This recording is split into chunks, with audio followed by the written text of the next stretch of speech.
വിശദമായ വാർത്തയിലേക്കാണ്. സംസ്ഥാന ചലച്ചിത്ര പുരസ്കാരങ്ങൾ പ്രഖ്യാപിച്ചു. ഭ്രമയുഗത്തിലെ അഭിനയത്തിന് മമ്മൂട്ടിക്കാണ് മികച്ച നടനുള്ള പുരസ്കാരം. ഷംല ഹംസയാണ് മികച്ച നടി. ഫെമിനിച്ചി ഫാത്തിമ എന്ന ചിത്രത്തിലെ അഭിനയത്തിനാണ് പുരസ്കാരം. മികച്ച ചിത്രത്തിനുള്ള പുരസ്കാരം മഞ്ഞുമൽ ബോയ്സ് നേടി. സംവിധായകത്തിനും തിരക്കഥയ്ക്കുമുള്ള പുരസ്കാരവും മഞ്ഞുമൽ ബോയ്സിന്റെ സംവിധായകൻ ചിദംബരം സ്വന്തമാക്കി. അഭിനയത്തിന് ആസിഫ് അലി, ടൊവിനോ തോമസ്, ദർശന രാജേന്ദ്രൻ, ജ്യോതിർമയിക്കും പ്രത്യേക ജൂറി പരാമർശവും ലഭിച്ചു. പ്രേമിലു ആണ് ജനപ്രിയ സിനിമ. മികച്ച നടൻ മലയാളത്തിന്റെ മഹാനടൻ മമ്മൂട്ടി, പ്രിയപ്പെട്ട മമ്മൂക്ക. മികച്ച നടൻ മലയാളത്തിന്റെ മഹാനടൻ മമ്മൂട്ടി, പ്രിയപ്പെട്ട മമ്മൂക്ക. ചിത്രം ഭ്രമയുഗം. 1,00,000 രൂപയും ശില്പവും പ്രശസ്തി പത്രവും. സംസ്ഥാന ചലച്ചിത്ര പുരസ്കാരങ്ങൾ പ്രഖ്യാപിച്ചിരിക്കുമ്പോൾ എല്ലാവരും പ്രതീക്ഷിച്ചിരുന്നത് പോലെ തന്നെ ആ സിനിമകൾക്ക് തന്നെയാണ് പുരസ്കാരങ്ങൾ ലഭിച്ചിരിക്കുന്നത് എന്നുള്ളതാണ്. കഴിഞ്ഞ 2024 ആദ്യ പകുതി എന്ന് പറയുന്നത് മലയാള സിനിമയെ സംബന്ധിച്ചിടത്തോളം ഒരു സുവർണ കാലഘട്ടമായിരുന്നു. ഫെബ്രുവരിയിൽ ഇറങ്ങിയ പ്രേമലു മുതൽക്ക് ഇങ്ങോട്ട് വലിയ ഒരു ഹിറ്റ് ചിത്രങ്ങളുടെ ഒരു നിര തന്നെയായിരുന്നു അത്. കേവലം ബോക്സ് ഓഫീസിൽ പണം വാരിയ കൊമേഴ്സ്യൽ ചിത്രങ്ങൾ മാത്രമല്ല, മറിച്ച് കലാമൂല്യമുള്ള, സാങ്കേതിക തികവാർന്ന, മികച്ച കഥയുള്ള, മികച്ച അഭിനയം കാഴ്ചവെച്ച ചിത്രങ്ങൾ തന്നെയായിരുന്നു എല്ലാം. എന്തായാലും ഈ എല്ലാ സിനിമകളുടെയും വ്യക്തമായ പ്രാതിനിധ്യം ഇത്തവണത്തെ മത്സരത്തിന് ഉണ്ടായിരുന്നു. അവസാന റൗണ്ടിലെത്തിയ ഈ ചിത്രങ്ങളുടെ എല്ലാം സാന്നിധ്യം ഉണ്ടായിരുന്നു. അവയിൽ എടുത്തു പറയേണ്ടത് ഇപ്പോൾ മലയാളത്തിന്റെ മഹാനടനായിട്ടുള്ള മലയാളിയുടെ പ്രിയപ്പെട്ട മമ്മൂക്കയ്ക്ക് ലഭിച്ച മികച്ച നടനുള്ള പുരസ്കാരം തന്നെയാണ്. ഭ്രമയുഗം എന്ന രാഹുൽ സദാശിവന്റെ സംവിധാനത്തിൽ ഒരുങ്ങിയ ഒരു ഹൊറർ ചിത്രമാണ് ഭ്രമയുഗം. ബ്ലാക്ക് ആൻഡ് വൈറ്റിൽ ഇറങ്ങിയ ആ ചിത്രത്തിലെ അഭിനയ സാധ്യതകളെ കുറിച്ച് പലരും ആശങ്കകൾ പ്രകടിപ്പിച്ചിരുന്നുവെങ്കിലും തൻ്റെ അഭിനയ സാധ്യതകൾ പൂർണ്ണമായും വിനിയോഗിച്ച് തന്നെയാണ് അദ്ദേഹം തൻ്റെ മാന്ത്രികത ആ ഒരു സിനിമയിൽ കാണിച്ചത്. കൊടുമൺ പോറ്റിയായും ചാത്തനായും ഒരേ ശരീരത്തിൽ ആ ഒരു ഭാവാഭിനയം നമുക്ക് കാണാൻ സാധിച്ചു. അദ്ദേഹത്തിൻ്റെ സാധാരണ കണ്ടുവന്നിരുന്ന വേഷങ്ങളിൽ നിന്ന് വ്യത്യസ്തമായി നിരവധി ചരിത്ര വേഷങ്ങൾ ചെയ്തിട്ടുള്ളയാളാണ് മമ്മൂക്ക. എങ്കിൽ പോലും അതിൽ നിന്നെല്ലാം വ്യത്യസ്തമായ ഒരു ചരിത്ര വേഷമായിരുന്നു കൊടുമൺ പോറ്റിയുടേത്. ഒരേ സമയം നന്മയും തിന്മയും വിളയാടുന്ന ആ ഒരു ദ്വന്ദ്വം അദ്ദേഹത്തിൽ കാണാൻ കഴിഞ്ഞിരുന്നു എന്നുള്ളതാണ്. അതിന് തന്നെയാണ് ഇപ്പോൾ അവാർഡ് ലഭിച്ചിരിക്കുന്നത്. അദ്ദേഹം ഈ ഒരു അവാർഡ് ലഭിച്ചതിൽ പ്രേക്ഷകരോട് നന്ദി അറിയിച്ചു. അതുപോലെ തന്നെ ആസിഫ് അലി അടക്കം, ടൊവിനോ അടക്കം തൻ്റെ ഒപ്പമുള്ളവർക്ക് അവാർഡ് ലഭിച്ചാൽ അദ്ദേഹം സന്തോഷവും പങ്കുവച്ചിട്ടുണ്ട്. അതിനുശേഷം നമുക്ക് മികച്ച നടിയിലേക്ക് വരികയാണെങ്കിൽ ഫെമിനിച്ചി ഫാത്തിമ എന്ന വലിയ ഹൈപ്പൊന്നുമില്ലാതെ വളരെ നിശബ്ദമായി എത്തി വലിയ വിപ്ലവം സൃഷ്ടിച്ച ചിത്രമായ ഫെമിനിച്ചി ഫാത്തിമയിൽ അഭിനയത്തിന് ഷംല ഹംസയ്ക്കാണ് മികച്ച നടിക്കുള്ള പുരസ്കാരം ലഭിച്ചിരിക്കുന്നത്. ഒരു തീരദേശത്തുള്ള പൊന്നാനി ഭാഗത്ത് നിന്നുള്ള ഒരു യാഥാസ്ഥിതിക കുടുംബത്തിലെ വീട്ടമ്മയുടെ കഥ പറയുന്ന ചിത്രമാണ് ഫെമിനിറ്റി ഫാത്തിമ. അതിൽ നായിക സ്ഥാനത്തുള്ള കഥാപാത്രത്തെ അവതരിപ്പിച്ചതാണ് ഷംല ഹംസ. അവരുടെ ആ തന്മയത്വത്തോടു കൂടിയുള്ള ആ ഒരു നാട്ടിൻപുറത്തിൻ്റെ നാട്യങ്ങൾ ഏതുമില്ലാത്ത, കാപട്യങ്ങൾ ഏതുമില്ലാത്ത ആ ഒരു തന്മയത്വമാർന്ന അഭിനയത്തിനാണ് ഷംല ഹംസ മികച്ച നടിക്കുള്ള പുരസ്കാരം നേടിയത്. കാനിൽ വരെ പുരസ്കാരം നേടിയ ഓൾ വി ഇമാജിനസ് ലൈറ്റിലെ നടി ദിവ്യപ്രഭ, അതുപോലെ തന്നെ ദർശന രാജേന്ദ്രൻ, ജ്യോതിർമയി അടക്കമുള്ളവരോട് മത്സരിച്ചാണ് ഷംലയ്ക്ക് പുരസ്കാരം ലഭിച്ചിരിക്കുന്നത്. മാത്രമല്ല മറ്റൊന്നുകൂടിയുണ്ട്, മികച്ച രണ്ടാമത്തെ ചിത്രമായി ഇതേ ഫെമിനിച്ചി ഫാത്തിമ തന്നെ തിരഞ്ഞെടുക്കപ്പെട്ടിട്ടുണ്ട് എന്നുള്ളതാണ്. ഫെമിനിച്ചി ഫാത്തിമയുടെ സംവിധായകനായ ഫാസിൽ മുഹമ്മദാണ് മികച്ച നവാഗത സംവിധായകനും. ഇത്തരത്തിൽ വളരെ ചെറിയൊരു സിനിമ, ബഹളങ്ങൾ ഏതുമില്ലാതെ വന്ന്, എന്നാൽ അവയുടെ കഥാമൂല്യം കൊണ്ടും അവയുടെ ആ ഒരു കഥാപാത്ര രചന കൊണ്ടും അഭിനയത്തിലെ മികവ് കൊണ്ടും എങ്ങനെ വിജയം കൊയ്തു എന്നതിൻ്റെ ഉദാത്തമായിട്ടുള്ള ഉദാഹരണം കൂടിയാണ് ഫെമിനിച്ചി ഫാത്തിമ. ഇനി മഞ്ഞുമൽ ബോയ്സിനെ കുറിച്ചാണ് പറയാനുള്ളത്. മഞ്ഞുമൽ ബോയ്സ് നിരത്തി തന്നെ പുരസ്കാരങ്ങൾ ഓരോന്നും വാരിക്കൂട്ടിയിരിക്കുകയാണ് എന്നുള്ളതാണ്. 200 കോടി ക്ലബിലേക്ക് മഞ്ഞുമൽ ബോയ്സ് കുതിച്ച അതേ കുതിപ്പ് ഈ പുരസ്കാര വേദി തുടർന്നു എന്നുള്ളതാണ്. മികച്ച ചിത്രം, മികച്ച സംവിധായകൻ, മികച്ച തിരക്കഥാകൃത്ത്, മികച്ച സംഗീത സംവിധായകൻ, സ്വഭാവ നടൻ, മികച്ച കലാ സംവിധാനം, മികച്ച ശബ്ദലേഖനം എന്നിങ്ങനെ, അതുപോലെ തന്നെ മികച്ച ഛായാഗ്രഹണം എന്നിങ്ങനെ ഒരു പിടി അവാർഡുകളാണ് മഞ്ഞുമൽ ബോയ്സ് സ്വന്തമാക്കിയിരിക്കുന്നത്. മഞ്ഞുമൽ ബോയ്സിൻ്റെ സംവിധാനത്തിനും അതുപോലെ തന്നെ തിരക്കഥയ്ക്കും ചിദംബരത്തിന് അവാർഡ് ലഭിച്ചു. അതുപോലെ തന്നെ മികച്ച സ്വഭാവ നടനുള്ള അവാർഡ് മഞ്ഞുമൽ ബോയ്സിലെ അഭിനയത്തിന് സൗബിൻ സാഹിറും ഭ്രമയുഗത്തിലെ അഭിനയത്തിന് സിദ്ധാർത്ഥ് ഭരതനും സ്വന്തമാക്കി. അതോടൊപ്പം തന്നെ മഞ്ഞുമൽ ബോയ്സിലെ വിയർപ്പ് തുന്നിയിട്ട കുപ്പായം എന്ന് തുടങ്ങുന്ന ചിത്രത്തിന് ആ ഗാനത്തിന് വേടൻ മികച്ച ഗാനരചയിതാവായി തിരഞ്ഞെടുക്കപ്പെട്ടു.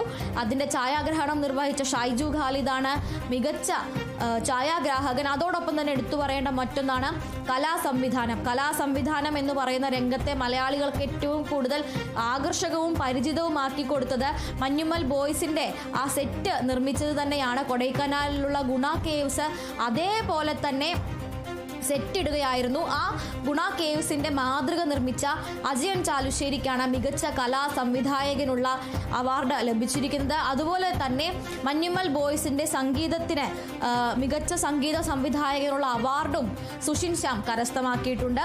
ഭ്രമയുഗത്തിന്റെ സംഗീത സംവിധാനത്തിന് ക്രിസ്റ്റോ സേവ്യറും അവാർഡ് കരസ്ഥമാക്കിയിട്ടുണ്ട്. അതോടൊപ്പം തന്നെ ഇനി എടുത്തു പറയേണ്ടത് പ്രത്യേക ജൂറി പരാമർശങ്ങളിലേക്ക് വരുമ്പോൾ നടന്മാർക്കുള്ള പ്രത്യേക ജൂറി പരാമർശത്തിൽ അജയന്റെ രണ്ടാം മോഷണം എന്ന ചിത്രത്തിൽ 3 കഥാപാത്രങ്ങളെ അവതരിപ്പിച്ച ടൊവിനോ തോമസും അതുപോലെ തന്നെ കിഷ്കിന്ദ കാണ്ഡം, ലെവൽ ക്രോസ് എന്നീ ചിത്രങ്ങളിലെ അഭിനയത്തിന് ആസിഫ് അലിയും അർഹനായി. അതുപോലെ തന്നെ ബൊഗൈൻ വില്ല എന്ന സിനിമയിലെ അഭിനയത്തിന് ജ്യോതിർമയും, പാരഡൈസ് എന്ന സിനിമയിലെ അഭിനയത്തിന് ദർശന രാജേന്ദ്രനും പ്രത്യേക ജൂറി പുരസ്കാരത്തിന് അർഹരായി. നടന്ന സംഭവം എന്നുള്ള സിനിമയിലെ അഭിനയത്തിന് ലിജോമോൾ ജോസ് മികച്ച സ്വഭാവ നടിക്കുള്ള അവാർഡ് നേടിയിട്ടുണ്ട്. എന്തായാലും മലയാള സിനിമയെ സംബന്ധിച്ചിടത്തോളം പ്രതീക്ഷിക്കപ്പെട്ട ഒരു പിടി നല്ല സിനിമകൾ, ആ സിനിമകളിലെ അവാർഡുകൾ കൂടി വന്ന ഒരു ചിത്രമായിരുന്നു. നമ്മൾ ആരംഭിച്ച മികച്ച ജനപ്രിയ ചിത്രമായി പ്രേമലുവാണ് തിരഞ്ഞെടുക്കപ്പെട്ടത്. ആ ഫെബ്രുവരിയിൽ പ്രേമലുവിലൂടെ തുടങ്ങിയ മലയാള സിനിമയുടെ ആ കുതിപ്പ് ഈ പുരസ്കാര വേദിയിൽ കൃത്യമായി തന്നെ അംഗീകരിക്കപ്പെട്ടിട്ടുണ്ട് എന്നുള്ളതാണ്. എന്തായാലും അവാർഡ് നേടിയ ആളുകൾക്കെല്ലാം തന്നെ അഭിനന്ദനങ്ങൾ. സംസ്ഥാന ചലച്ചിത്ര പുരസ്കാര നേട്ടത്തിൽ പ്രേക്ഷകർക്ക് നന്ദി അറിയിച്ച മമ്മൂട്ടി. പുരസ്കാരത്തിന് അർഹരായ സഹപ്രവർത്തകർക്കും അദ്ദേഹം ആശംസകൾ അറിയിച്ചു. താങ്ക് യു എല്ലാവർക്കും, എൻ്റെ കൂടെ പുരസ്കാരങ്ങൾ നേടിയ എല്ലാവർക്കും. എൻ്റെ കോ ആക്ടേഴ്സ് അല്ലെങ്കിൽ ആസിഫിനും ടോവിനോയ്ക്കും കൺഗ്രാജുലേഷൻസ്. ഷംല ഹംസയ്ക്ക്, സിദ്ധാർത്ഥ് ഭരതൻ, സൗബിനും, ആസിഫ് അലി സബാനല്ല ബെസ്റ്റ് ആക്ടറാണ്. എല്ലാവർക്കും, നമ്മുടെ പടത്തിന് റോണക്സിനുണ്ട്, മ്യൂസിക് ഡയറക്ടറുണ്ട്, അങ്ങനെ എല്ലാവർക്കും അഭിനന്ദനങ്ങൾ. അമൽ നീരദ് ടീമിന് അഭിനന്ദനങ്ങൾ, മഞ്ഞുമൽ ബോയ്സ് ടീമിന് അഭിനന്ദനങ്ങൾ. എല്ലാവർക്കും അവാർഡ് കിട്ടിയവർക്ക് എല്ലാവർക്കും അഭിനന്ദനങ്ങൾ. കിട്ടാത്തവർ അടുത്ത പ്രാവശ്യം കിട്ടും. സംസ്ഥാന ചലച്ചിത്ര പുരസ്കാരത്തിൽ പ്രത്യേക ജൂറി പരാമർശം ലഭിച്ചതിൽ സന്തോഷം പങ്കുവച്ച നടൻ ആസിഫ് അലി. മികച്ച നടനിലേക്ക് എത്താത്തതിൽ നിരാശയുണ്ട്. മികച്ച നടനാകാനാണ് ആഗ്രഹം. കൂടുതൽ മികച്ച പ്രകടനം കാഴ്ചവെക്കണം. അതിനായി പരിശ്രമിക്കുമെന്നും ആസിഫ് അലി പറഞ്ഞു.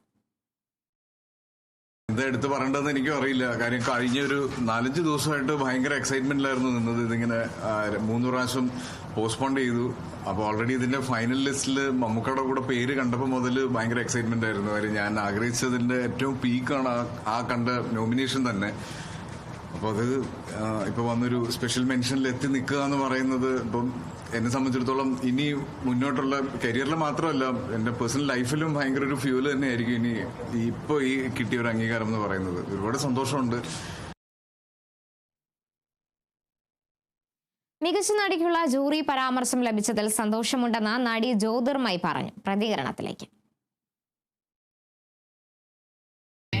സന്തോഷം എല്ലാം എനിക്കൊരു ബോണസ് ആയിട്ടാണ് ഞാൻ കരുതുന്നത്. കാരണം കുറേ നാളിന് ശേഷം എനിക്കൊരു നല്ലൊരു പ്രൊജക്റ്റ് ചെയ്യാൻ അവസരം കിട്ടി. അതിൽ ഇങ്ങനെ ഒരു റെക്കഗ്നിഷൻ കിട്ടാന്ന് പറയുന്നത് എന്നെ സംബന്ധിച്ചൊരു വലിയൊരു ബോണസ് തന്നെയാണ്, ഒരു വലിയൊരു അംഗീകാരമാണ്. എല്ലാവരോടും ഞാൻ നന്ദി പറയാണ്. അവാർഡ് കിട്ടിയ മമ്മൂക്കയ്ക്കും, ഷംല ഹംസ അവർക്ക്, പിന്നെ ഇന്നെന്നല്ല എല്ലാ അവാർഡ് ലഭിച്ചിട്ടുള്ള ഈ വർഷത്തെ എല്ലാ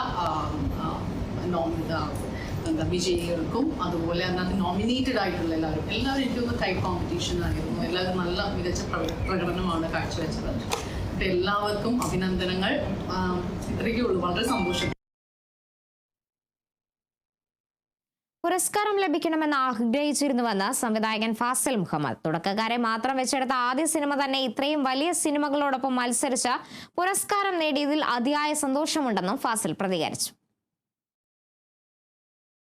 ഭയങ്കര സന്തോഷമാണുള്ളത്. കാരണം ഫാത്തിമ പോലത്തുള്ള ഒരു ചെറിയ സിനിമ ഇത്ര വലിയ വലിയ സിനിമകളിലൊപ്പം മത്സരിച്ച് അതിനൊരു സ്ഥാനം കിട്ടുന്നത് ആദ്യത്തെ സിനിമയാണ്. അപ്പോൾ അതിനൊക്കെ സന്തോഷം. 3 അവാർഡുകൾ കിട്ടി. മികച്ച നടിക്കുള്ള അവാർഡ് കിട്ടി, മികച്ച രണ്ടാമത്തെ സിനിമക്കുള്ള അവാർഡ് കിട്ടി, സംവിധായകനുള്ള അവാർഡ് കിട്ടി. ഭയങ്കര സന്തോഷമാണ്.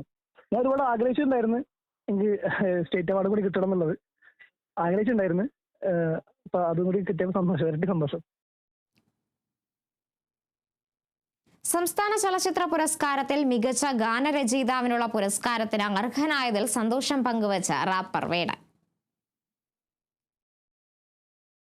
സന്തോഷത്തിലാണ്. നമ്മൾ ഇന്നാണ് ഇപ്പൊ അറിഞ്ഞത്. അപ്പോ ഹാപ്പിയാണ്.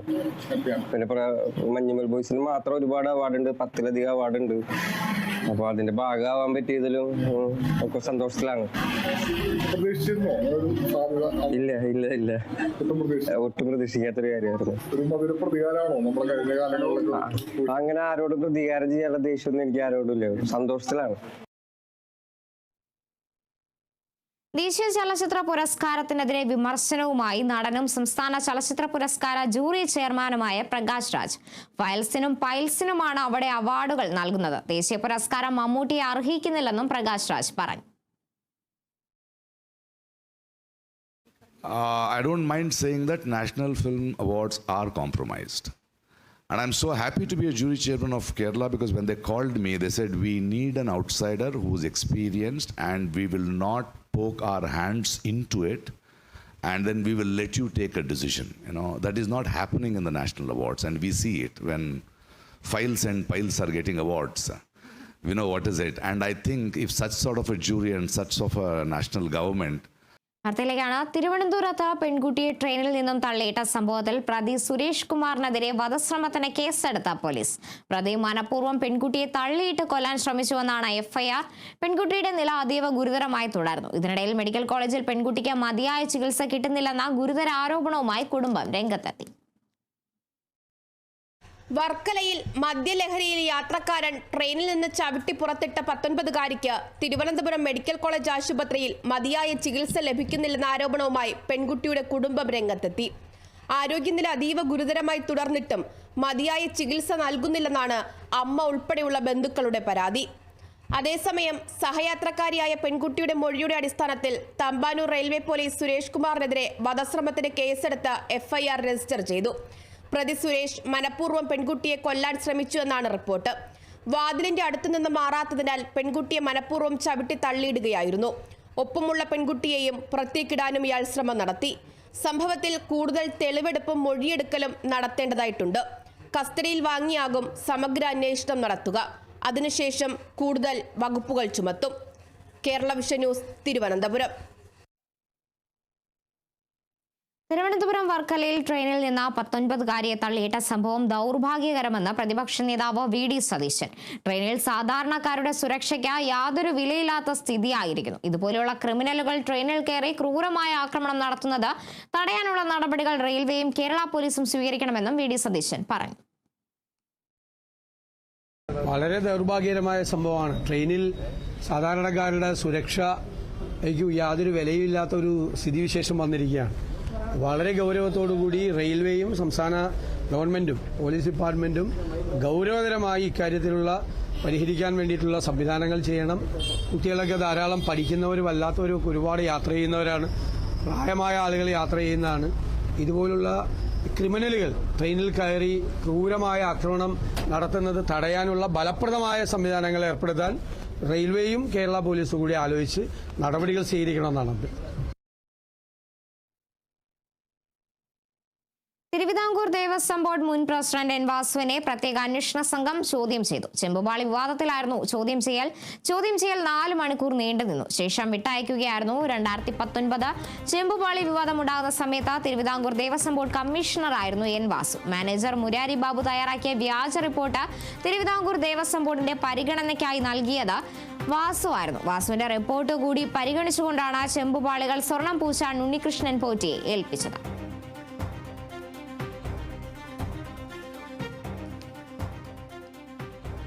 ശബരിമല ശ്രീകോവിലിന്റെ വാതിൽപ്പടിയിലെ സ്വർണ്ണ കവർച്ച കേസിൽ അറസ്റ്റിലായ ഉണ്ണികൃഷ്ണൻ പോറ്റിയെ പ്രത്യേക അന്വേഷണ സംഘത്തിന്റെ കസ്റ്റഡിയിൽ വിട്ടു. ഈ മാസം 10 വരെയാണ് റാന്നി കോടതിയിൽ കസ്റ്റഡിയിൽ വിട്ടത്. അതേസമയം വാതിലിൽ പാളിയിൽ സ്വർണ്ണമുണ്ടെന്ന് പോറ്റിക്ക് അറിയാമായിരുന്നുവെന്ന് റിമാൻഡ് റിപ്പോർട്ടിൽ പറയുന്നു. ചെന്നൈയിലെത്തിച്ച സ്വർണം വേർതിരിച്ച മറ്റ് പ്രതികളുമായി ചേർന്ന് ഗൂഢാലോചന നടത്തിയെന്നും റിമാൻഡ് റിപ്പോർട്ടിലുണ്ട്.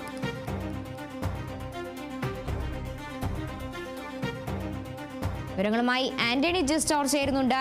ആന്റണി, റിമാൻഡ് റിപ്പോർട്ടിൽ അടക്കം പറയുന്ന ഒരു കാര്യമാണ് വാതിൽപ്പാളിയിൽ സ്വർണ്ണമുണ്ടെന്ന് പോറ്റിക്ക് അറിയാമായിരുന്നുവെന്നും റിമാൻഡ് റിപ്പോർട്ടിൽ സൂചിപ്പിക്കുന്നുണ്ട്. കൂടുതൽ വിവരങ്ങൾ എങ്ങനെയാണ്?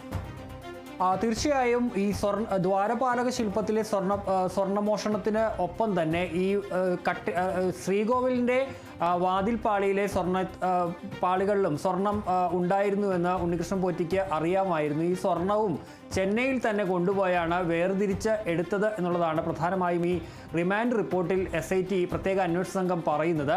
മാത്രമല്ല, വിശ്വാസവഞ്ചനയാണ് ഇക്കാര്യത്തിൽ ഉണ്ണികൃഷ്ണൻ പോറ്റി ചെയ്തത്. അത് ചെമ്പാണ് എന്ന് തെറ്റിദ്ധരിപ്പിച്ചാണ് കൊണ്ടുപോയത്. വിശ്വാസവഞ്ചനയാണ് ഉണ്ണികൃഷ്ണൻ പോറ്റി ചെയ്തത് എന്നുള്ള കാര്യവും കൂടി പറയുന്നുണ്ട്. അതുകൂടാതെ ഈ കേസിൽ ഉണ്ണികൃഷ്ണൻ പോറ്റിക്കെതിരെ ഗൂഢാലോചന വകുപ്പ് കൂടി ഇപ്പോൾ ചുമത്തിയിട്ടുണ്ട്. അതായത് മറ്റു പ്രതികളുമായി ചേർന്ന് ഉണ്ണികൃഷ്ണൻ പോറ്റി ഈ സംഭവത്തിൽ ഗൂഢാലോചന നടത്തി എന്നുള്ളതാണ് ഈ റിമാൻഡ് റിപ്പോർട്ടിൽ ചൂണ്ടിക്കാണിക്കുന്ന ഏറ്റവും പ്രധാനപ്പെട്ട ഒരു കാര്യം എന്ന് പറയുന്നത്. ഏതായാലും ഇന്നാണ് ഈ ഉണ്ണികൃഷ്ണൻ പോറ്റിയുടെ അറസ്റ്റ് ഈ ശ്രീകോവിൽ വാതിൽപ്പടിയിലെ സ്വർണ്ണമോഷണത്തിൽ ബന്ധപ്പെട്ട കേസിൽ രേഖപ്പെടുത്തിയത്. അതിനുശേഷമാണ് ഇന്ന് റാന്നി കോടതിയിൽ ഹാജരാക്കിയത്. അന്വേഷണ സംഘം കസ്റ്റഡിയിൽ അപേക്ഷ നൽകുകയായിരുന്നു. അതിനെ തുടർന്നാണ് ഇപ്പോൾ ഈ മാസം 10 വരെ ഉണ്ണികൃഷ്ണൻ പോറ്റിയെ പ്രത്യേക അന്വേഷണ സംഘത്തിൻ്റെ കസ്റ്റഡിയിൽ വിട്ടിരിക്കുന്നത്. ഏതായാലും ഇക്കാര്യത്തിൽ ഇനി വിശദമായ ചോദ്യം ചെയ്യലുകളുള്ള അടക്കമുള്ള നടപടികൾ ഉണ്ടാകും. നമുക്കറിയാം, ഇന്നിപ്പോൾ മുൻ ദേവസ്വം ബോർഡ് പ്രസിഡന്റ് N വാസുവിനെ അടക്കം SIT ചോദ്യം ചെയ്തിട്ടുണ്ട്. ഉണ്ണികൃഷ്ണൻ പോറ്റിയെ കസ്റ്റഡിയിൽ കിട്ടുന്നതോടുകൂടി ഈ ശബരിമലയിലെ മൊത്തം സ്വർണ്ണ കവർച്ച കേസിൽ കൂടുതൽ മുന്നോട്ട് പോകാനും കൂടുതൽ തെളിവുകൾ കണ്ടെത്താനും കഴിയുമെന്ന് തന്നെയാണ് അന്വേഷണ സംഘത്തിൻ്റെ ഒരു പ്രതീക്ഷ എന്ന് പറയുന്നത്. നേരത്തെ ഈ മാസം 30 വരെയാണ് ഉണ്ണികൃഷ്ണൻ പോറ്റി കസ്റ്റഡിയിൽ ഉണ്ടായിരുന്നത്. അതിനിടയിൽ കർണാടകയിലും അതുപോലെ തന്നെ ചെന്നൈയിലും ഒക്കെ ഉണ്ണികൃഷ്ണൻ പോറ്റി എത്തിച്ച തെളിവെടുപ്പ് നടത്തിയിരുന്നു. ആ തെളിവെടുപ്പിലാണ് ശബരിമലയിൽ നിന്ന് ഈ ദ്വാരപാലക ശില്പത്തിൽ നിന്ന് മോഷ്ടിച്ചതെന്ന് കരുതപ്പെടുന്ന സ്വർണം ഈ ബെല്ലാരിയിലെ ജ്വല്ലറിയിൽ നിന്നും അതുപോലെ തന്നെ ഉണ്ണികൃഷ്ണൻ പോറ്റിയുടെ ബംഗളൂരുവിലെ ഫ്ളാറ്റിൽ നിന്നുമൊക്കെ അന്വേഷണ സംഘം കണ്ടെത്തിയത്. ഏതായാലും ഇനിയും അതിൽ കൂടുതൽ തെളിവുകൾ അടക്കം കിട്ടേണ്ടതുണ്ട്. അപ്പോൾ അതുപോലെ തന്നെ ഈ വാതിൽപ്പാളിയിലെ സ്വർണം എവിടേക്കാണ് കൊണ്ടുപോയത് എന്നുള്ളതും ഒരു പ്രധാനപ്പെട്ടതാണ്. അപ്പോൾ അതെല്ലാം കണ്ടുപിടിക്കേണ്ടതുണ്ട്. ഏതായാലും വിശദമായി തന്നെ ഈ വരും ദിവസങ്ങളിൽ ചോദ്യം ചെയ്യാനും കൂടുതൽ അന്വേഷണത്തിൽ മുന്നോട്ട് പോകാനും അന്വേഷണ സംഘത്തിന് കഴിയുമെന്ന് തന്നെയാണ് പ്രതീക്ഷിക്കുന്നത്. ഏതായാലും ഇപ്പോൾ ഈ മാസം 10 വരെ ഉണ്ണികൃഷ്ണൻ പോറ്റി പ്രത്യേക അന്വേഷണ സംഘത്തിന്റെ കസ്റ്റഡിയിലാണ് ഉള്ളത്. അതിനിടയിലാണ് ഈ റിമാൻഡ് റിപ്പോർട്ടിൽ ഗുരുതരമായ കണ്ടെത്തലുകൾ ഉള്ളത്. ഉണ്ണികൃഷ്ണൻ പോറ്റി അറിഞ്ഞുകൊണ്ട്, അതായത് സ്വർണം ഇതിലുണ്ട്, ഈ കട്ടിലപ്പടിയിലെ പാളിയിൽ സ്വർണ്ണമുണ്ടെന്ന് ഉണ്ണികൃഷ്ണൻ പോറ്റിക്ക് അറിയാമായിരുന്നു. ഇത് അറിഞ്ഞുകൊണ്ട് തന്നെയാണ് ഇത് പൂശാനായി കൊണ്ടുപോയത്. അത് വീണ്ടും ചെന്നൈയിൽ എത്തിച്ച അതിലെ സ്വർണം വേർതിരിച്ചെടുത്തു. മാത്രമല്ല, ഇതിലൊരു വലിയ ഗൂഢാലോചന നടത്തി. ഈ കേസിലെ മറ്റു പ്രതികളുമായി ചേർന്നാണ് ഇത്തരത്തിൽ ഗൂഢാലോചന നടത്തിയതെന്നുകൂടി പറയുകയും ചെയ്യുന്നു. ശരി, വ്യക്തമാണ്. ആന്റണി ജിസ്റ്റോർജാണ് വിവരങ്ങൾ നൽകിയത്.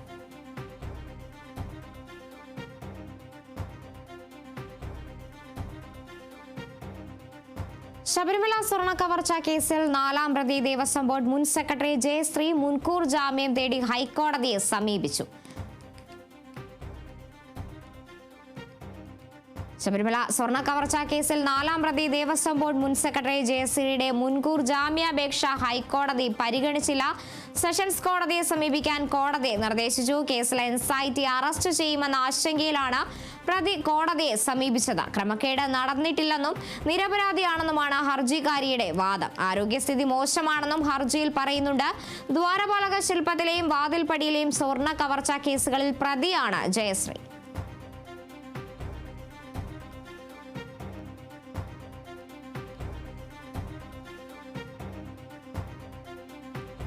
CPM കേന്ദ്ര കമ്മിറ്റി അംഗം EP ജയരാജന്റെ ആത്മകഥയായ ഇതാണ് എന്റെ ജീവിതം പ്രകാശനം കണ്ണൂരിൽ നടന്നു. മുഖ്യമന്ത്രി പിണറായി വിജയൻ പുസ്തകം സാഹിത്യകാരൻ T പത്മനാഭന് കൈമാറി പ്രകാശനം നിർവഹിച്ചു. EP ശരിയായ നിലപാടുകൾ സ്വീകരിച്ച വ്യക്തിയാണെന്നും പലതരത്തിലുള്ള കള്ളപ്രചാര വേലകളും ജയരാജന് നേരെ ഉണ്ടായെന്നും മുഖ്യമന്ത്രി പറഞ്ഞു. ഒട്ടനവധി ആക്രമണങ്ങൾ നേരിട്ടയാളാണ് താൻ. തന്റെ മടിയിൽ കനമില്ലെന്നും താനും ഇടതുപക്ഷവും സംശുദ്ധമാണെന്നും EP ജയരാജൻ പറഞ്ഞു.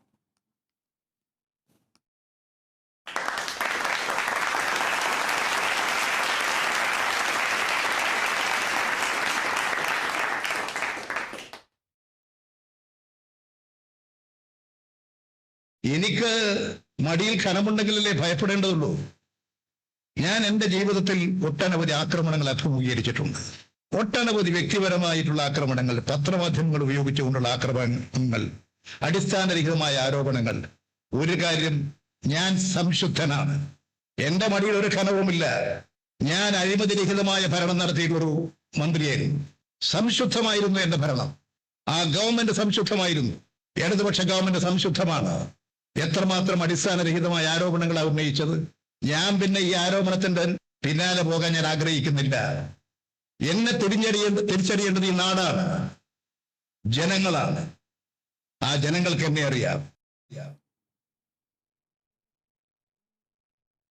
ഇ പി ജയരാജൻ അപൂർവ പ്രതിഭാസമെന്ന BJP നേതാവും ഗോവ മുൻ ഗവർണറുമായ PS ശ്രീധരൻപിള്ള. മന്ത്രിയായിരുന്നപ്പോഴും അല്ലാതിരുന്നപ്പോഴും ഒക്കെ ഒരേ ചിരിയോടും എതിർപ്പോടും കൂടി രാഷ്ട്രീയത്തിൽ നിറഞ്ഞയാളാണ് ജയരാജനെന്ന് ശ്രീധരൻപിള്ള പറഞ്ഞു.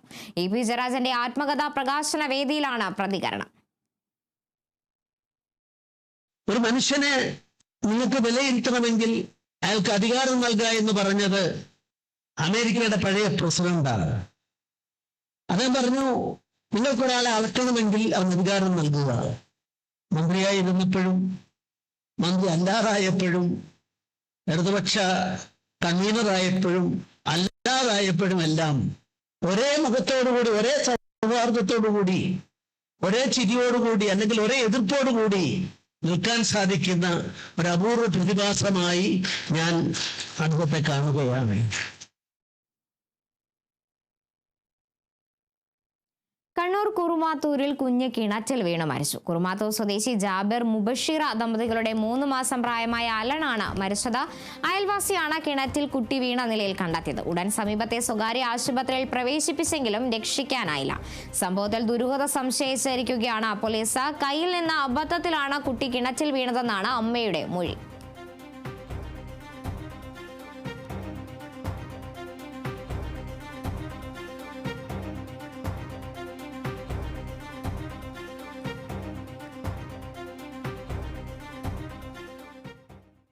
ഇനി സിനിമാ വിശേഷങ്ങളിലേക്കാണ്. നോക്കാം എന്റർടൈൻമെന്റ് ന്യൂസ്.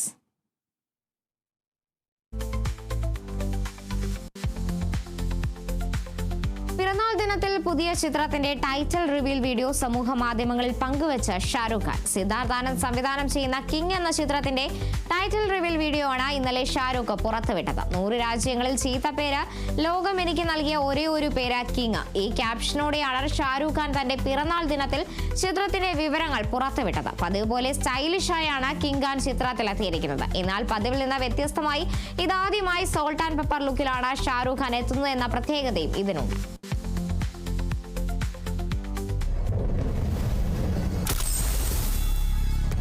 याद नहीं, कभी पूछा नहीं, बस उनकी आंखों में एहसास देखा कि ये उनकी आखिरी सांस है. King with the capital K, we say it's good times and that is bad times, but hey, it's showtime. Oh.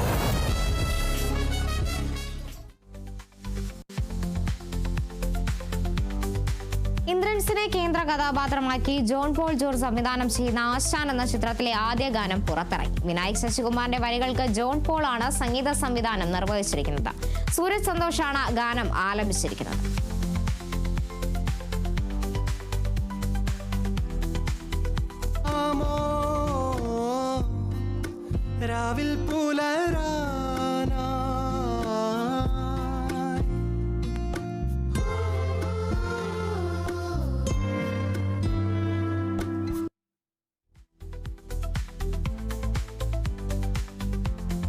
Sreenath ബാസിയുടെ action ചിത്രം പൊങ്കാലയുടെ റിലീസ് തീയതി പുറത്തുവിട്ടു. ഡിസംബർ 5-ന് ചിത്രം തിയേറ്ററുകളിലെത്തും.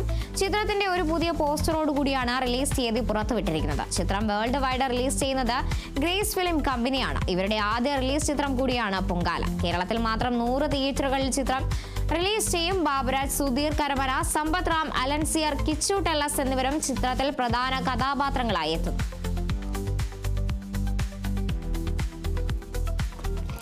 മറന്നുപോയ തീരത്ത് ഒരു കൊടുങ്കാറ്റ് ആഞ്ഞടിച്ചു. ജീവിതങ്ങൾ തകർന്നു, വിശ്വാസം ചാരമായി. You don't wanna fuck with the ball, അറിഞ്ഞൂടാ നഗയുടെ ലോകം എന്റേതായി തേടി പോരന്തനായി മല കൊണ്ടുവന്നു സീ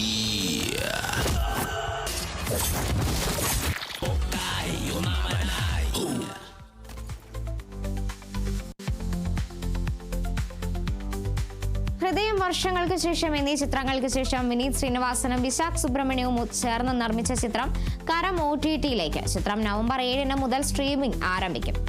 നോബിൾ ബാബുവാണ് ചിത്രത്തിൽ നായകനായി എത്തിയത്. മനോജ് കെ ജയൻ, കലാഭവൻ ഷാജോൺ, ബാബുരാജ്, വിഷ്ണുജി വാര്യർ, ജോണി ആന്റണി എന്നിവരാണ് ചിത്രത്തിലെ മറ്റ് അഭിനേതാക്കൾ.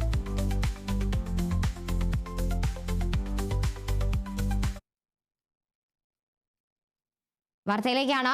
സമ്പൂർണ്ണ യൂറോപ്യൻ ശൈത്യകാല അനുഭവം സമ്മാനിക്കുന്ന സമ്മർ ഇൻ ബത്ലഹേം മെഗാ ഫെസ്റ്റിന് കൊല്ലത്ത് തുടക്കം. ചുങ്കത്ത് ഹോസ്പിറ്റാലിറ്റി പ്രൈവറ്റ് ലിമിറ്റഡ് സംഘടിപ്പിക്കുന്ന ഫെസ്റ്റ് നവംബർ 1 ആരംഭിച്ച് 2 ഏക്കറിൽ തിരുമുല്ലവാരത്ത് ഒരുക്കിയിരിക്കുന്ന മഞ്ഞിന്റെ യൂറോപ്യൻ അത്ഭുത ലോകത്തിന്റെ ഉദ്ഘാടനം NK പ്രേമചന്ദ്രൻ MP നിർവഹിച്ചു.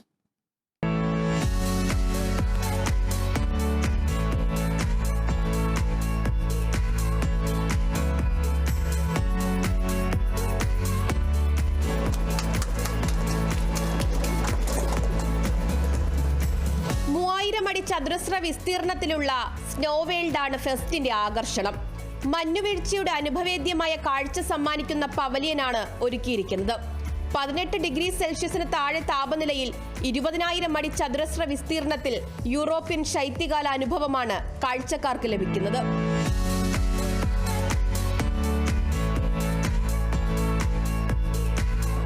നേരിട്ട് കാണുകയും അനുഭവിക്കുകയും ചെയ്യുന്നതും നമ്മുടെ ദൃശ്യ ആവിഷ്കാരത്തിലൂടെ കാണുന്നത് തമ്മിൽ വലിയ അന്തരമുണ്ട്.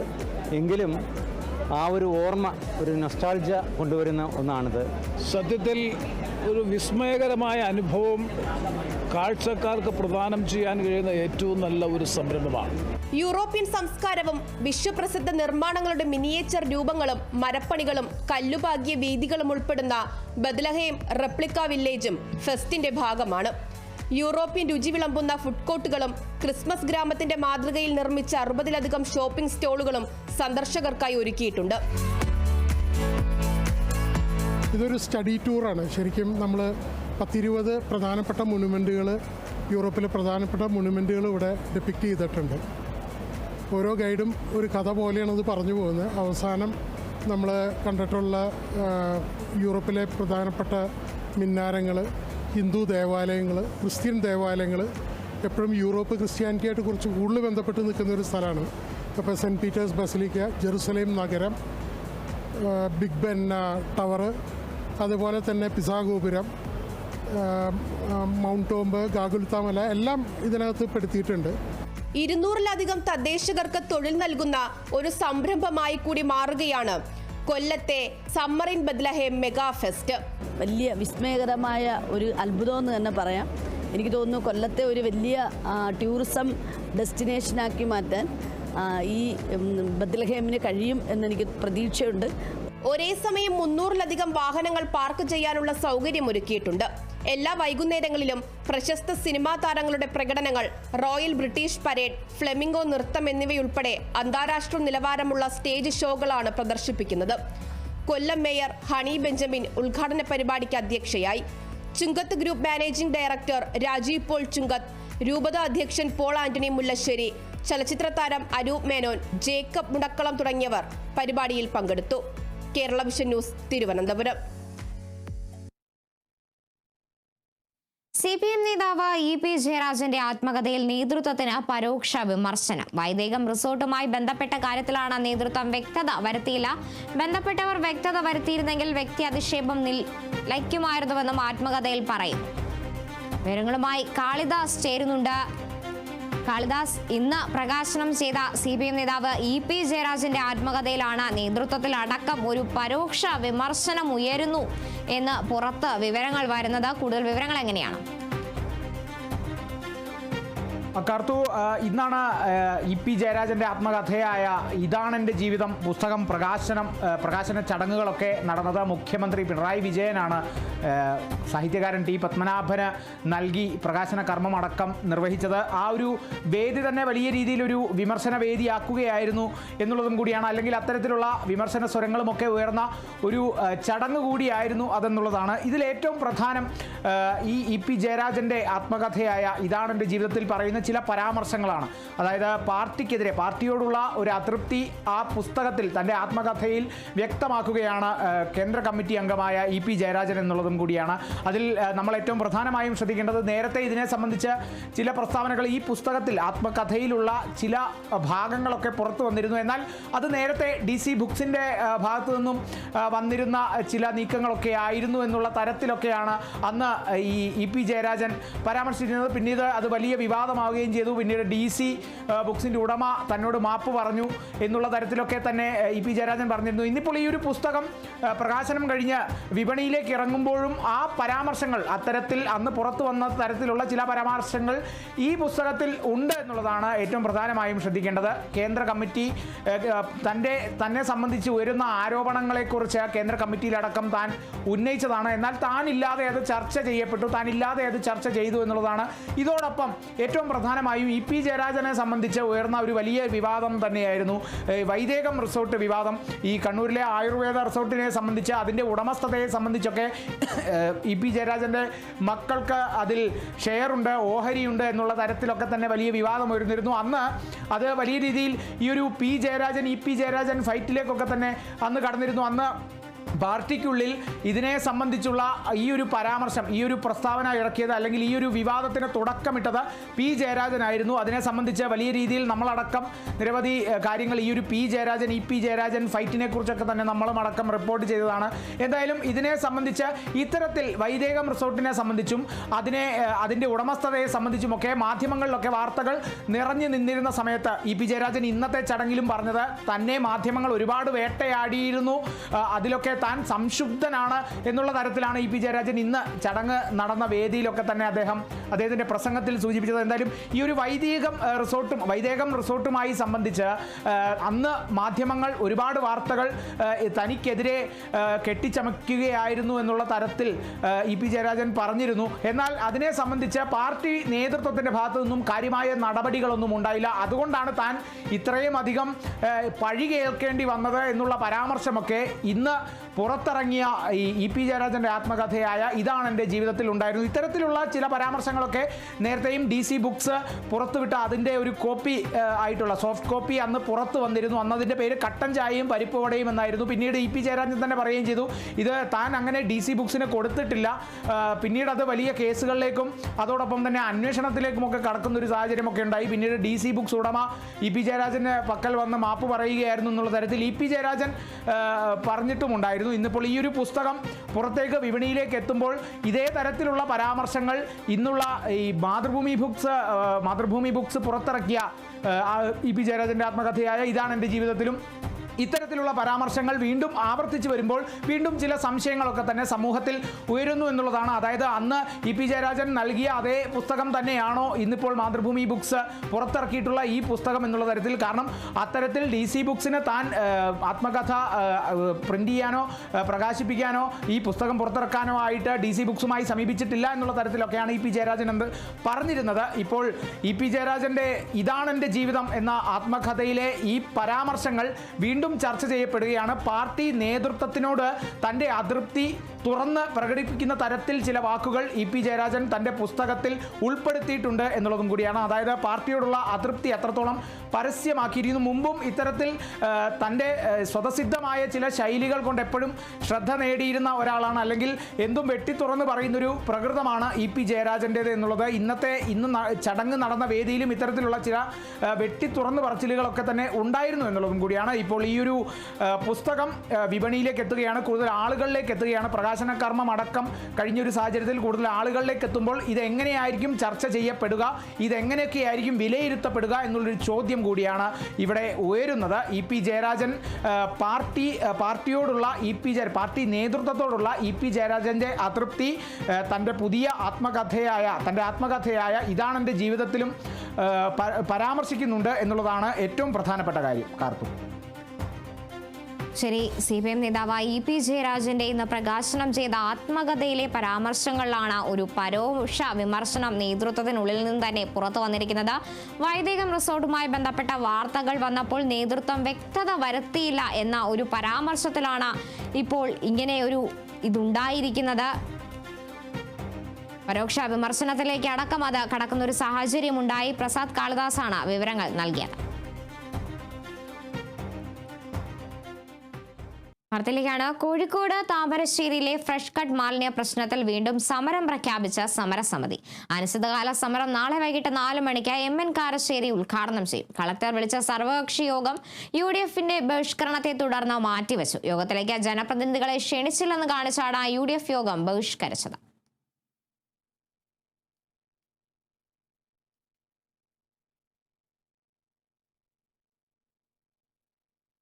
ഫ്രഷ് കട്ടിനെതിരായ പോരാട്ടം ശുദ്ധവായു ലഭിക്കാനുള്ള ജനകീയ സമരമാണെന്ന് മുസ്ലിം ലീഗ് ദേശീയ ജനറൽ സെക്രട്ടറി PK കുഞ്ഞാലിക്കുട്ടി. സമരത്തെ നിരോധനാജ്ഞ പ്രഖ്യാപിച്ചും പോലീസ് ആക്ട് ഉപയോഗിച്ചും പ്രതിരോധിക്കാമെന്ന ചിന്ത വിഡ്ഢിത്തമാണ്. ആളുകളെ അടിച്ചൊതുക്കി ഒരു കമ്പനിക്ക് ലാഭമുണ്ടാക്കാമെന്ന് കരുതിയാൽ അനുവദിക്കില്ല. ജില്ലയിലെ എല്ലാ മാലിന്യങ്ങളും പ്രദേശത്ത് കൊണ്ടുവന്ന് സംസ്കരിച്ച ലാഭമുണ്ടാക്കാമെന്ന കളക്ടർ അടക്കമുള്ളവർ ചിന്തിക്കരുത്. സർക്കാർ മറ്റ് ശാസ്ത്രീയ മാർഗങ്ങൾ തേടണമെന്നും PK കുഞ്ഞാലിക്കുട്ടി പറഞ്ഞു. ജനങ്ങളെ വേട്ടയാടിയിട്ട് കാര്യമില്ല. ജനങ്ങൾ അനുഭവിക്കുന്ന ഈ ദുർഗന്ധത്തിന് ശ്വസിക്കാനുള്ള അവകാശം പങ്കുവെച്ചു കൊടുക്കുകയാണ് വേണ്ടത്. അതിന് പരിഹാരം ഉണ്ടാക്കാനുള്ള കൂടിയാലോചനകൾ ഉടനെ തുടങ്ങണം. ജനങ്ങൾ സഹകരിക്കും, യാതൊരു സംശയം വേണ്ട. പക്ഷേ അവർക്ക് ദുർഗന്ധം ശമിക്കുന്ന ഒരു തീരുമാനം ഉണ്ടായാൽ മതി. അതില്ലാതെ അടിച്ചൊതുക്കി പ്ലാന്റ് നടത്തുക എന്നുള്ളത് അത് അസാധ്യമായ കാര്യമാണ്. കോഴിക്കോട് മുതുകാട് നേരിയ ഭൂചലനം. ഭൂമിക്കടിയിൽ നിന്നും ശബ്ദവും നേരിയ ചലനവും ഉണ്ടായതായി നാട്ടുകാർ പറഞ്ഞു. മുതുകാട് 2ാം ബ്ലോക്ക് മേഖലയിലാണ് ഭൂചലനം ഉണ്ടായത്. സെക്കൻഡുകൾ മാത്രമാണ് ചലനം ഉണ്ടായത്. 1 കിലോമീറ്റർ പരിധിയിൽ നിരവധി പേർക്ക് ഭൂചലനം അനുഭവപ്പെട്ടു.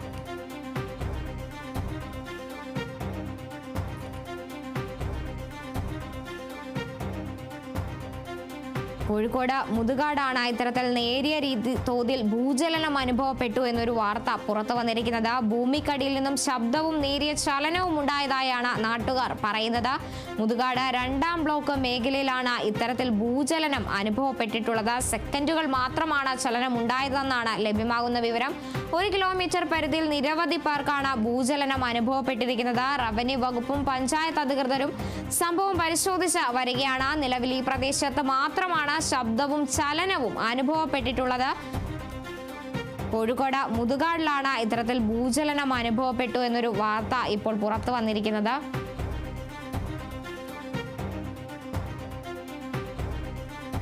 ഭൂമിക്കടിയിൽ നിന്ന് ശബ്ദവും നേരിയ തോതിലുള്ള ചലനവും ഉണ്ടായതായാണ് നാട്ടുകാർ പറയുന്നത്. മുതുകാട് 2ാം ബ്ലോക്ക് മേഖലയിലാണ് ഭൂചലനം. സെക്കൻഡുകൾ മാത്രമായി ഭൂചലനം ഉണ്ടായിരിക്കുന്നത്. 1 കിലോമീറ്റർ പരിധിയിൽ നിരവധി പേർക്കാണ് ഭൂചലനം അനുഭവപ്പെട്ടിട്ടുള്ളത്. റവന്യൂ വകുപ്പും പഞ്ചായത്ത് അധികൃതരും സംഭവം കൂടുതൽ വിശദമായി പരിശോധിച്ച് വരികയാണ്. നിലവിൽ ഈ പ്രദേശത്ത് മാത്രമാണ് ശബ്ദവും ചലനവും അനുഭവപ്പെട്ടിട്ടുള്ളത്. കോഴിക്കോട് മുതുകാട് മേഖലയിലാണ് ഇത്തരത്തിൽ ഭൂചലനം അനുഭവപ്പെട്ടിട്ടുണ്ട് എന്ന ഒരു വാർത്ത പുറത്തു വന്നിരിക്കുന്നത്. ശബ്ദവും ചലനവും ഉണ്ടായതായാണ് നാട്ടുകാർ പറയുന്നത്. 2ാം ബ്ലോക്ക് മേഖലയിലാണ് ഭൂചലനം ഉണ്ടായിട്ടുള്ളത്. സെക്കൻഡുകൾ മാത്രമാണ് എന്നാൽ ചലനം ഉണ്ടായതെന്നാണ് നാട്ടുകാരടക്കം പറയുന്നത്. റവന്യൂ വകുപ്പും പഞ്ചായത്ത് അധികൃതരും അടക്കം ഈ സംഭവവുമായി ബന്ധപ്പെട്ട കൂടുതൽ വിവരങ്ങൾ പരിശോധിച്ച് വരികയാണ്. കോഴിക്കോടാണ് ഇത്തരത്തിലൊരു സംഭവം ഉണ്ടാകുന്നത്. നേരിയ ഭൂചലനമാണ് ഉണ്ടായിട്ടുള്ളതെന്നാണ് ലഭ്യമാകുന്ന വിവരം.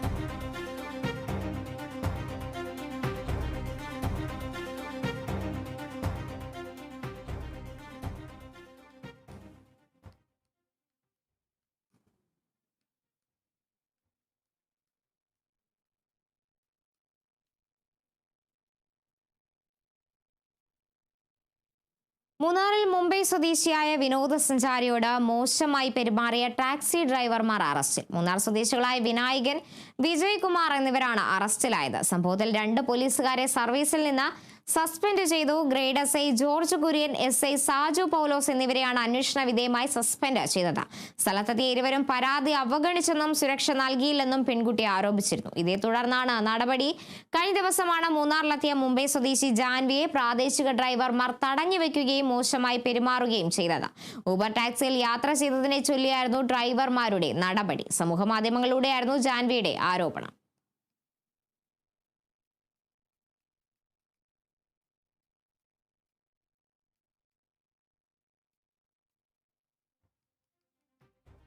കണ്ണൂർ ചക്കരക്കലിൽ പഴം തൊണ്ടയിൽ കുടുങ്ങിയ 62-കാരൻ മരിച്ചു. കാപ്പാട് സ്വദേശി ശ്രീജിത്താണ് മരിച്ചത്. പഴം കഴിക്കുന്നതിനിടെ തൊണ്ടയിൽ കുടുങ്ങി ശ്വാസതടസ്സം അനുഭവപ്പെടുകയായിരുന്നു. ഉടൻ ജില്ലാ ആശുപത്രിയിൽ എത്തിച്ചെങ്കിലും രക്ഷിക്കാനായില്ല.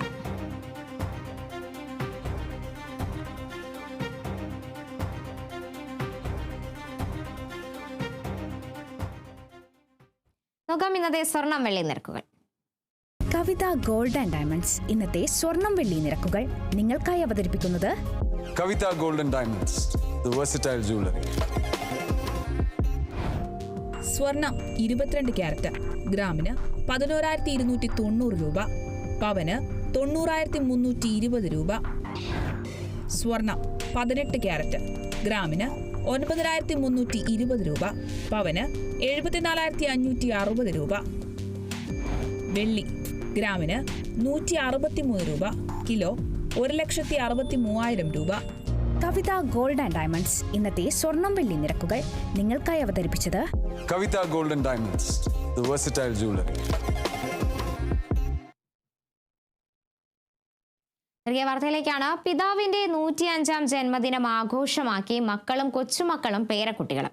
കുടിയേറ്റ കർഷകനായ ഇടുക്കി പാണ്ടിപ്പാറ കൊല്ലിക്കുളവിൽ തോമസ് വർക്കിയുടെ പിറന്നാളാണ് കുടുംബാംഗങ്ങൾ ചേർന്ന് ആഘോഷമാക്കിയത്.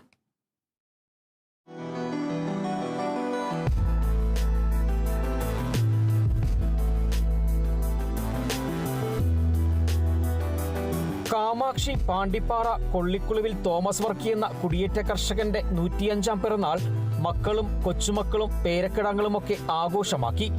കാഞ്ഞിരപ്പള്ളി പിണക്കനാട് കൊള്ളിക്കുളുവിൽ വർക്കിയുടെയും മറിയത്തിന്റെയും മകനായി 1920 നവംബർ 1-നാണ് തോമസ് വർക്കിയുടെ ജനനം. പട്ടിണിയുടെയും ദാരിദ്ര്യത്തിന്റെയും നാളുകളിൽ പിന്നീട് ജീവിതമാർഗം തേടിയാണ് ഇടുക്കിയുടെ ആനക്കാടുകളിലേക്ക് കുടിയേറിയത്. ഇടുക്കിയിലെത്തി ജീവിതമാർഗം തെളിഞ്ഞതോടുകൂടി തോമസ് വർക്കി നാട്ടുകാരുടെ കൊച്ചേട്ടനായി മാറി. തന്റെ നല്ല പാതിയായിരുന്ന ത്രേസ്യാമ്മ 2018 ഒക്ടോബർ 5-ന് വിട പറയുമ്പോഴും കൊച്ചേട്ടന് കരുത്തായി തന്റെ 12 മക്കളും മരുമക്കളും കൊച്ചുമക്കളും പേരക്കിടാങ്ങളുമുണ്ട്. 7 ആൺമക്കളും 5 പെൺമക്കളുമായി ഏറെ കഷ്ടത നിറഞ്ഞ പാതയിലൂടെയാണ് ജീവിതം കരുപിടിപ്പിച്ചത്. 105-ന്റെ നിറവിലും കൊച്ചേട്ടന് യാതൊരുവിധ ജീവിതശൈലി രോഗങ്ങളും ഇല്ല എന്നത് ഇദ്ദേഹത്തിന്റെ ജീവിത രീതിയുടെ പ്രത്യേകതയുമാണ്. ഒരുപക്ഷെ പുതുതലമുറ ശീലിക്കേണ്ട രീതിയുമാണിത്. ഇന്ന് 20 കൊച്ചുമക്കളും 9 പേരക്കുട്ടികളുമായി 6 തലമുറകളുടെ ജീവിതങ്ങളെ കണ്ടറിഞ്ഞ കൊച്ചേട്ടൻ ഇനിയും പൂർണ്ണചന്ദ്രന്മാരെ കാണുമെന്ന ദൃഢനിശ്ചയത്തിലാണ്.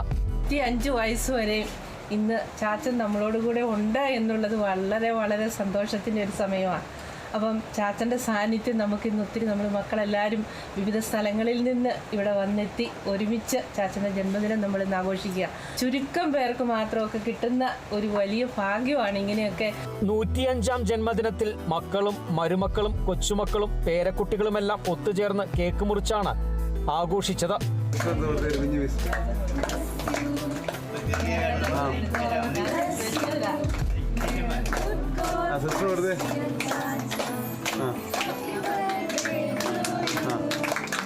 മണിക്കൂറുകൾ നീണ്ട ആഘോഷങ്ങളിൽ ആദ്യാവസാനം വരെയും കൊച്ചേട്ടൻ ആരോഗ്യവാനായി പങ്കെടുത്തു.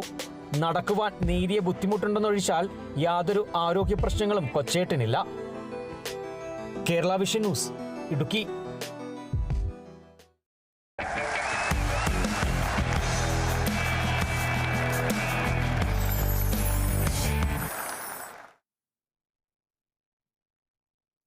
രഞ്ജി ട്രോഫി ക്രിക്കറ്റിൽ കർണാടകയ്ക്കെതിരെ ഫോളോ ഓൺ വഴങ്ങി കേരളം. കർണാടകയെ 1 ഇന്നിംഗ്സ് സ്കോറായ 586 റൺസ് പിന്തുടർന്ന കേരളം 238 റൺസ് നേടുന്നതിനിടെ എല്ലാവരും പുറത്തായി. ഇതോടെ കർണാടക 348 റൺസിന്റെ കൂറ്റൻ ലീഡ് സ്വന്തമാക്കി. ഫോളോ ഓൺ വഴങ്ങിയ കേരളം 3-ാം ദിനം കളി അവസാനിക്കുമ്പോൾ വിക്കറ്റ് നഷ്ടമില്ലാതെ 10 റൺസ് എന്ന നിലയിലാണ്. കൃഷ്ണപ്രസാദും നൈറ്റ് വാച്ച്മാൻ MD നിതീഷുമാണ് ക്രീസിൽ. ഒരു ദിവസവും 10 വിക്കറ്റും ശേഷിക്കെ ഇന്നിംഗ്സും തോൽവിയും ഒഴിവാക്കാൻ കേരളത്തിന് ഇനിയും 338 റൺസ് കൂടി വേണം.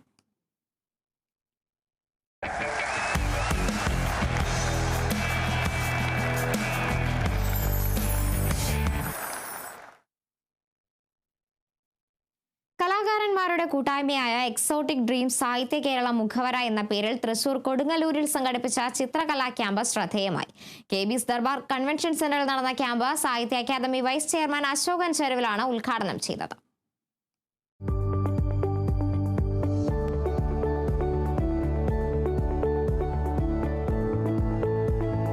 കേരളത്തിലെ വിവിധ ജില്ലകളിൽ നിന്നെത്തിയ കലാകാരന്മാർ മൺമറഞ്ഞുപോയ പ്രഗത്ഭരായ സാഹിത്യകാരന്മാരുടെ ചിത്രങ്ങൾ വരച്ചു. സ്ഥിരം പോർട്രേറ്റ് ചിത്രങ്ങളിൽ നിന്ന് വ്യത്യസ്തമായ രീതിയിൽ കലാകാരന്മാരുടെ സൗഹൃദ ഏകീകരണമാണ് ഈ ചിത്ര പ്രദർശനത്തിന്റെ പ്രത്യേകത.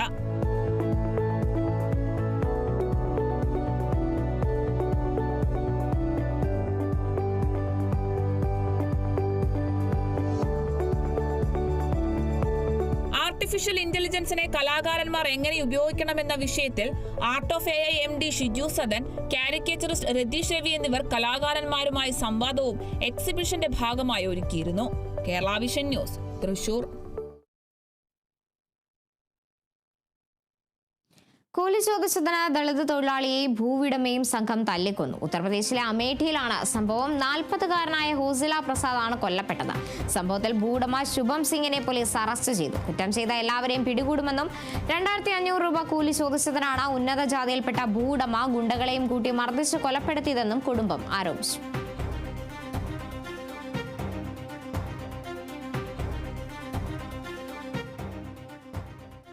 തിരുവനന്തപുരം പാറശാലയിൽ സൈക്ലിംഗ് ഫെഡറേഷൻ ഓഫ് ഇന്ത്യയുടെ നേതൃത്വത്തിൽ 30ാമത് സംസ്ഥാന സൈക്ലിംഗ് റോഡ് ചാമ്പ്യൻഷിപ്പ് നടന്നു.